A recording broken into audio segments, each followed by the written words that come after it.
Hello everyone, welcome back to my channel. I'm Miss Unfortunate and today I have a collaboration with the one, the only, Michaela Sims. This is a wonderful content creator. They as well have Sims stuff on their channel. I will be sure to put their information down below. I've known the Simmer for quite a bit, I would like to say at least a few months, and I was more than happy to accept a collaboration when I was asked to do one. So today I decided to make this medieval fortress home. I know, I've done tons of these. I feel like I've done tons of these. Maybe I've done tons of these in my head, but I saw some inspiration on Pinterest and I wanted to do something like it. And the inspiration was simply just like a fortress, but like with a bunch of sticks holding up like some outer wooden walkable areas with like some wine barrels and stuff on it. And I was like, I could do that in The Sims. That'd be totally cool. Plus, my wonderful collaborator did specifically request a non-traditional build. So what that told me is probably not like a house or like, you know, something that you might see every day. So I decided to do something like this. I used a lot of debug items. I used them in the fencing. I believe, I cannot remember specifically what these are from, but I did know that I used a lot of my wooden fences in the past. So I didn't want to do anything that I'd already done. So I decided to kind of mess around with some of the stone that we have. We have some really good selections. The only thing I'm a little bit bummed about is it doesn't seem like a lot of stuff matches in the debug menu. It'd be way too much to ask for that to actually be a thing, so I just did it the best I could. You'll see me place this piece of like a broken castle on the corner of the build, and I absolutely adore it, but the build doesn't work at all with it, so we had to change it at the end for some different pieces that are in Get Together. This is a limited pack build. Now, I did build this, I think, 1 or 2 weeks ago, and I'm a little bit fuzzy on the details, but I do believe that this is limited, and I'll be sure to get that list of the packs for you. It's already available on the gallery. It's been available since I've built it. I'm usually always posting my builds right after I'm done with them. I don't wait for the video to actually release just because that'd be way too much work, and I would forget to upload the videos half the time. So as soon as I'm done with the build, as soon as I'm done with the tour and everything, I upload it up to the gallery so you guys can assess it if you want to. Absolutely am proud of this build just because it came out the way I wanted to. I really kind of did some stuff with the terrain, and I really wanted to make it like it's on its own hilltop, and it had like a really cool kind of unique way to get up to it. So we did a lot of work on the terrain, and we did a lot of work on shaping up the build itself. At the end of the day, it was not that big of a build to furnish. I think it was mostly maybe like 3 stories and the tower. I went ahead and decorated the exterior, obviously, since that was my job. We ended up putting a bunch of cool clutter all over the place, and my most prized part of the build is when I made all of the stilts or the bridging,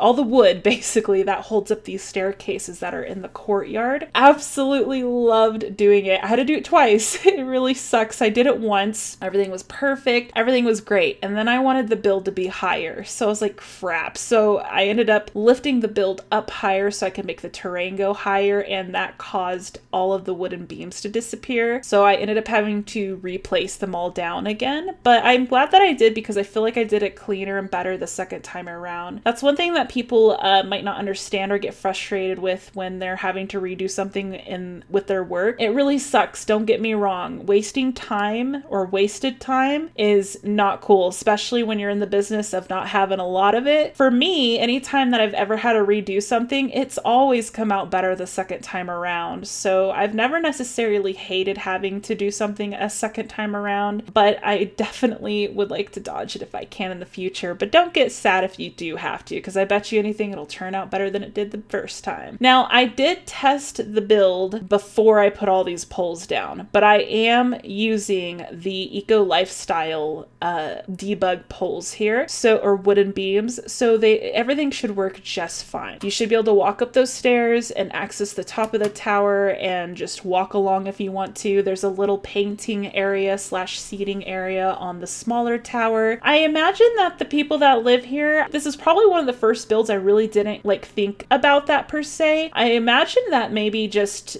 some really rich painter lived here or something like that. I don't know. I'm really excited to see what Michaela does, because I know whenever I gave her the build, she was like, I don't know what to do with this, or not necessarily that, but I could tell it was really different for her. And I think that one does their best when they're out of their comfort zone. I 100% tell you, because that has been me like all year long, getting out of my comfort zone and just really enjoying what I'm doing out of the comfort zone. Out of the comfort zone? Yeah, I said that right. You'll notice that I'm dressing up the terrain. I used a bunch of base game stuff for the terrain. The rocks are base game. All of the trees that you'll see kind of are all the root, as what I'd like to see them as. All the roots that are kind of poking out of the rocks, those are all base game. Like I said, it should be a limited pack build. I do know Michaela said that when she downloaded the build, the back rocks didn't show up very well, so I'm hoping that that's not going to be really that bad of a problem for you guys if you want to download it to play in. If you do download it to play in, just know that the entranceway is like a huge spiral going into like the garage kind of basement part of this build. It does take a while for your sim to get up there, but once you're up there, you really don't need to leave, and I would totally love to play with the sim in here. I don't know what I would do, but I think I would have some really fun times and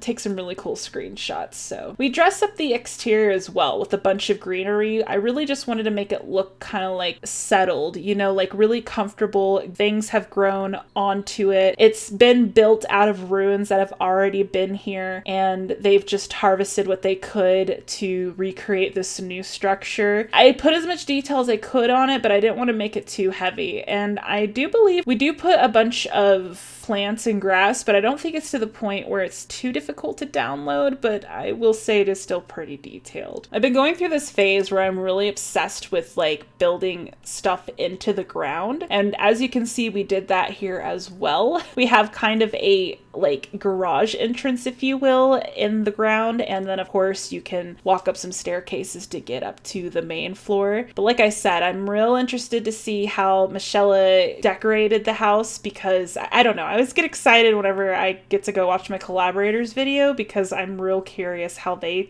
took my build, what they imagined was going on there and whatnot. I already know what she did with it because she told me, and I'm really excited to see that in action. So we do use the Sulani grass. So if you don't have Sulani, I think it looked fine without it. We didn't necessarily need it, but that grass is so good. It's so lush green and it's super big, so it easily fills up large spaces. It's way better than laying down a ton of pieces of grass like I kind of am doing inside of the courtyard. But I would say that the wow factor of the house is probably going to be the wooden beams on the exterior. I mean, there's a lot of cool things about this build. I mean, not being that way at all with you guys. You know, I'm super humble and thankful for everything. I'm just saying there's quite a few cool things in this build that I personally really like. I like the big spiral terrain system where you have to walk up in a spiral like that to get to the top. I love that the bottom part is built into the ground basically. I love the ruins that are on the side, almost like they harvested what they could from the old and built into a new. And of course, I love the bridge system on the inside of the house. That's one of my favorite parts as well. So I cannot wait to see what Michaela did once again. So right after you guys watch this, be sure to go check out her video. The information will be down in the description below. And if you guys liked what you saw here today, don't forget to hit the like button and subscribe if you feel so entitled to. I'm gonna go ahead and take off so I can go play some games and relax. That's right, I'm taking time off. It's mandatory now. Love you guys. See you later. Mwah.